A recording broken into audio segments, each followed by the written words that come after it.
विशेषतः आज आपल्या सर्वांचं मी मनापासून स्वागत करतो। विशेषतः तुम्ही सर्वांनी आज जो काही शिवसेनेमध्ये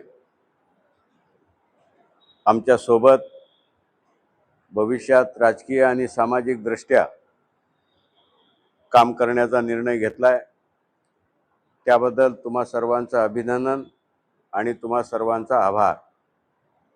खरं तर गजानन कराळे हा एक तडफदार कार्यकर्ता आहे। विशेषतः मला वाटते राष्ट्रवादीचे तुम्ही अध्यक्षही होते, प्रदेश सचिव होते, अध्यक्षही होते माझ्या काळामध्ये। आणि त्याही काळामध्ये मी गजानन कराळेची कामाची तडफ बघितली।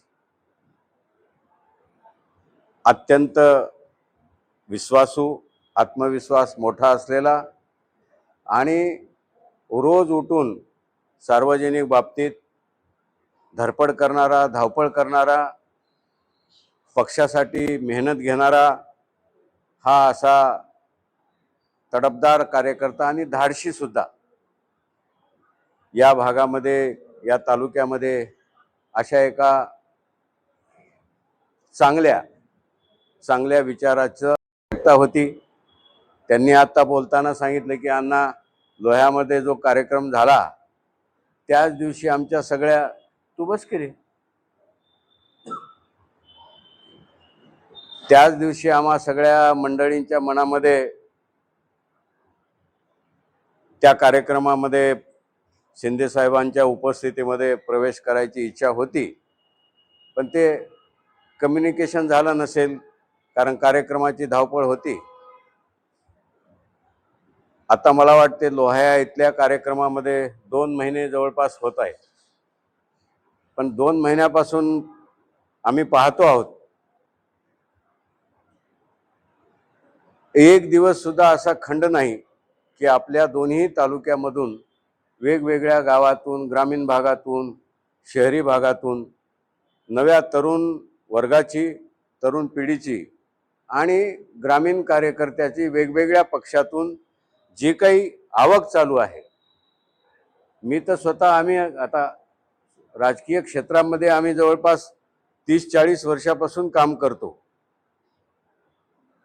पण अशा पद्धतीने एखाद्या नेत्यावर, एखाद्या पक्षावर विश्वास टाकून एवढा मोठा लोंढा, मलाही ते अचंबित करणारं वाटते। कंधारच्या कार्यालयात असा दिवस जात नाही पोलीस पाटील, आता बंडू पाटील तर जुने शिवसैनिकच आहेत, जुनेच होते ना, अशोकराव। आता इथं आमचे नंदू आहे, तालुक्याचं युवा आघाडीचं काम करतो।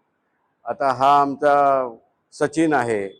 आता सचिनचं तर ते त्या दिवशी त्याच्या आग्रहाखातर स्वतः एकनाथराव शिंदे साहेब रात्री 11 वाजता त्याच्या हॉटेलवर चहा प्यायला थांबले, म्हणजे आश्चर्याचीच गोष्ट आहे।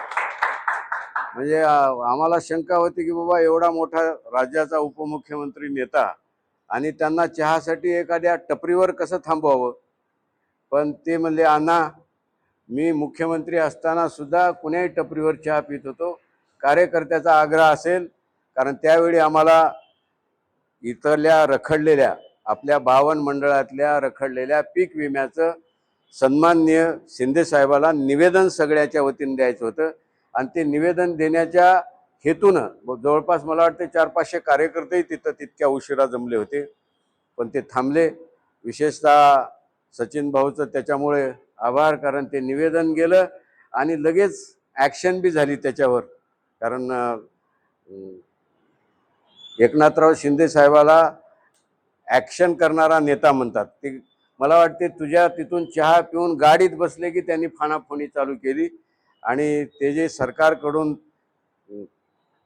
त्यांच्या हिश्श्याची कंपनीकडे रक्कम होती 300 कोटी रुपये भरायची, 4-2 कोटीचा मामला असला तर काही नव्हता, पण ती मोठी रक्कम होती आणि तुझ्या एका कपाच्या चहानं अनेक दिवसापासून ते रखडलेला विषय मार्गी लागला. आणि खरं तर नेत्याचं कार्यकर्तृत्व तिथं ओळखू येते, नेत्याची इच्छाशक्ती तिथं ओळखू येते, नेत्याची नियत तिथं ओळखू येते. नाहीतर आता आम्ही 40 वर्षात अनेक नेते बघितले, कागद घेतात, हेलिकॉप्टरमध्ये बसतात, आम्हाला नंतर PA सांगतात की ते हेलिकॉप्टरमधून खाली टाकून देतात, नाहीतर काही कोणता कागद मार्गी लागत नाही. पण एखादा कागद कार्यकर्त्याच्या वतीनं निवेदन दिलं तर त्याला गांभीर्यानं लगेचच्या लगेच निर्णय घेण्याची क्षमता असलेले एकनाथराव शिंदे आहेत.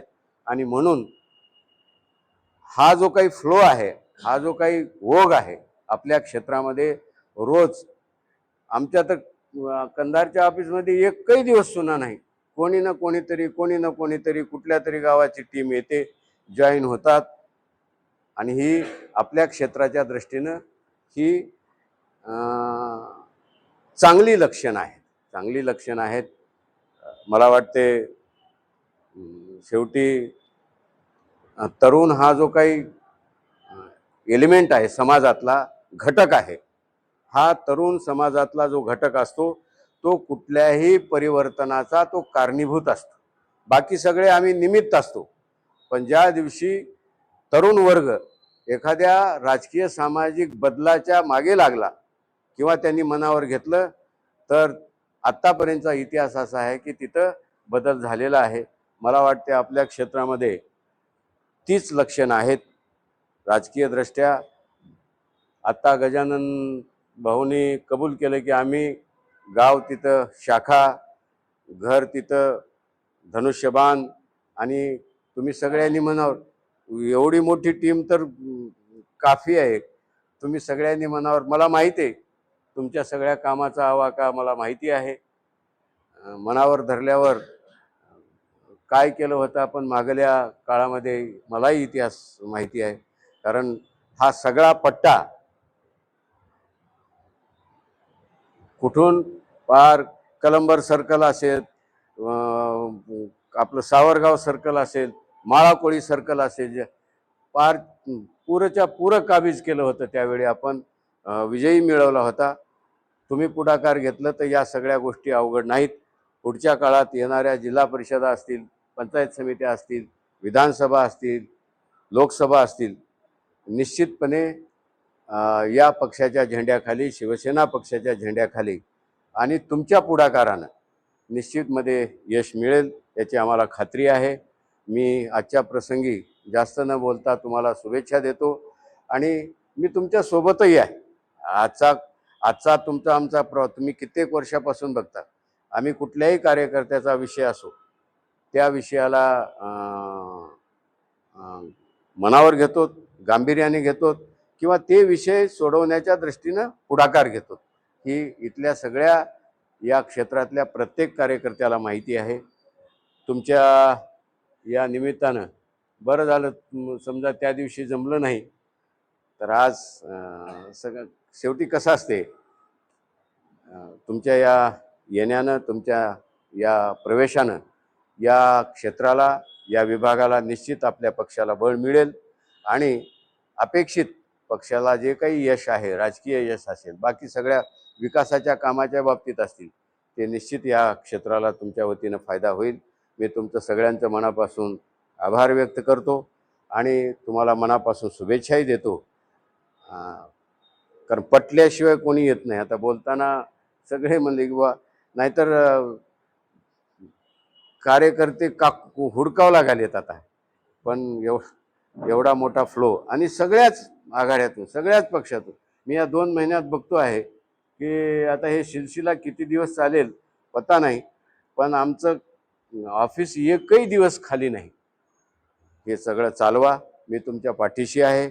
एकनाथराव शिंदे सारखा धडाडीचा नेता, धाडशी नेता, कशालाही न घाबरणारा, आणि विशेषतः भविष्यामध्ये आम्ही त्यांच्या बाबतीत विश्वास व्यक्त केला आहे की जे बळीराजाचे कळीचे प्रश्न आहेत, शेतकरी कष्टकऱ्याचे जिव्हाळ्याचे प्रश्न आहेत, ते प्रश्न नक्की नक्की त्यांच्या नेतृत्वात तडीस जातील, मार्गी लागतील याचा आम्हाला विश्वास आहे.